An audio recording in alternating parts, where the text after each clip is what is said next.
Hi, this is Chad from MiPlaniT, and today we're going to talk about the to-do list section of MiPlaniT.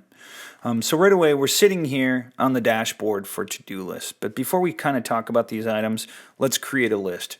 So in the bottom right-hand corner of the screen, you see that plus icon. You can simply click it to create a brand new list and give your name or your to-do list a name. You can use emojis. It gives a little bit of distinction to your list name. So for here, if I want to create a house list, I'll find the house emoji, and then I simply just give my list a name.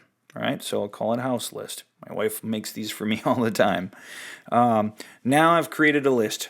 And now the next step is obviously to begin to add items to the list. And so when you're within a list, you can hit that plus icon to be able to add items to your list.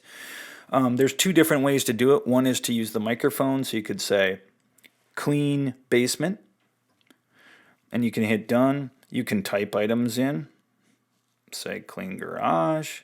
Maybe I need to buy a rake. And so now I have these three items, right? And you can see how easily and how fast you could begin to add items to your list.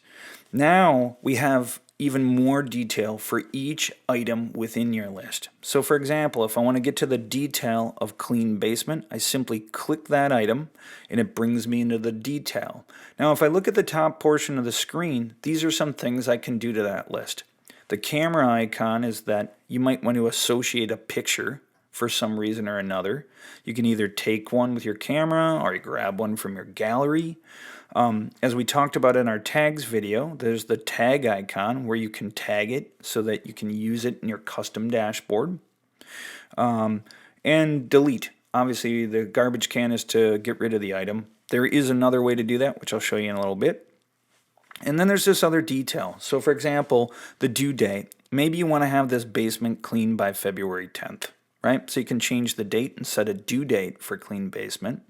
You can be reminded and get MiPlaniT notifications to remind you when to do this item. So you can set it at different intervals. You can set it for a different time and everything within that date for the due date.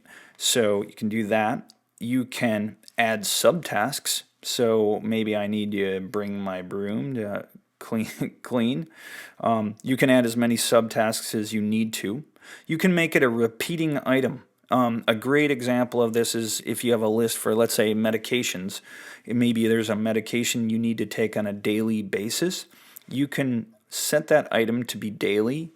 You can tell it how long you want it to go. Maybe you have to take it for the rest of your life, so you leave it forever. Or maybe you set another date, like an end date for when you want it to stop repeating. So a lot of flexibility there. The assign to is to take this individual item and assign it to somebody else within the MiPlaniT world. So for example, if I have this list to do a bunch of things around my house, I might want to assign an item to one of my sons. So I could click the assign to, I could click their name within MiPlaniT, and it would send them an item. And they would get a notification that, hey, I'm supposed to clean the garage. Dad just sent this thing to me, right? And so that's very helpful on an individual item level. At the add notes is just to provide any additional detail that you need to add for this specific item within your to-do list. So on the top portion of the screen, when you're within a list, is some further navigations, right? There's this magnifying glass, which is kind of to help you search for an individual item within your list. This comes in handy when you have a huge list. So here, if I typed in rake, it's obviously just filtering it down to that one item that has rake in it. The pencil icon is a way to do kind of some bulk actions on the items within your list. So when I click that, on the way right of each individual item, there's those little grab dots. I can grab those and I can kind of change the order around of my list. The heart is to favorite items, which if you click on that, it will allow you to be able to favorite it. And I'll kind of show you that a little bit when we get back to the dashboard. You can select all items or unselect all. You can click each individual item that you want.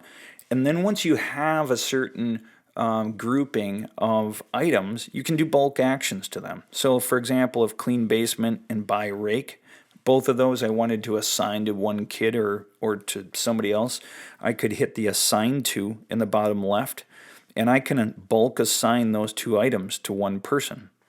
I can move them to a brand new list or some other list that I have created. I can set a due date, and I can delete those items. So I'm going to hit done here, and let's actually go back, make sure that we set a date for one of these, a due date, so the 10th of February, and I'm gonna save that. We'll add one that subtask back in there. So by bring broom. If I hit save, now when I look at my list, you're going to see that there's some individual detail underneath there. And so it's just helpful to see, hey, this clean basement has a due date of February 10th, and there's one subtask there, so you might want to look at it. So now that we have that navigation done, one other thing I just want to show you is that there's some swiping capability here. So if I swipe one of these, it's another way to delete an individual item. So I could do that. I could hit the delete icon and that thing would go away.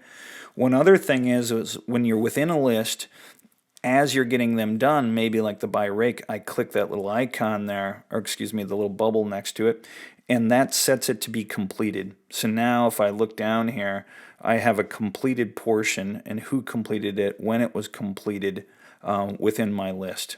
So let's leave that one, the buy rake one, completed. Now we're going to go back to the dashboard. And from the upper left, let's move left to right. So if you look at the all, you're going to see that there are two items left. The reason why there's not three is because I've completed one. So there's only two lists altogether, or two items altogether. Nothing is due today, so today is empty, right? Because we set that one thing for February 10th. Upcoming does have one item. It is that clean basement for February 10th. Favorites, I didn't favorite anything, but if I did favorite it, it would be within here. And it's just helpful because maybe as you grow your to-do list and you have tons and tons of items, there are certain things that you consider to be favorites. They would appear here.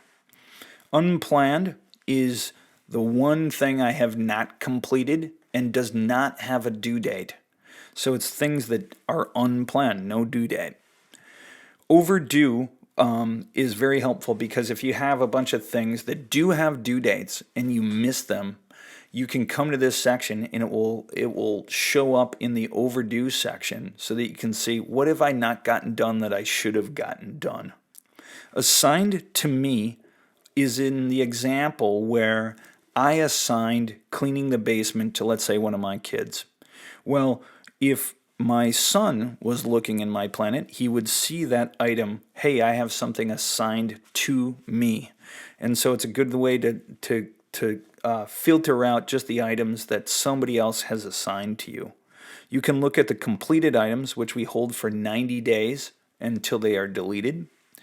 And then assigned by me, right? So things that you assign to somebody else. In this example, it's a little different because we have already completed the item that I assigned to somebody, so it no longer shows up there. Now, in the bottom portion of the screen is a way to manage your lists. I have my lists. I have the house list I created. You can see that there's a number 2 next to it, and that means that there are 2 outstanding items left within this list.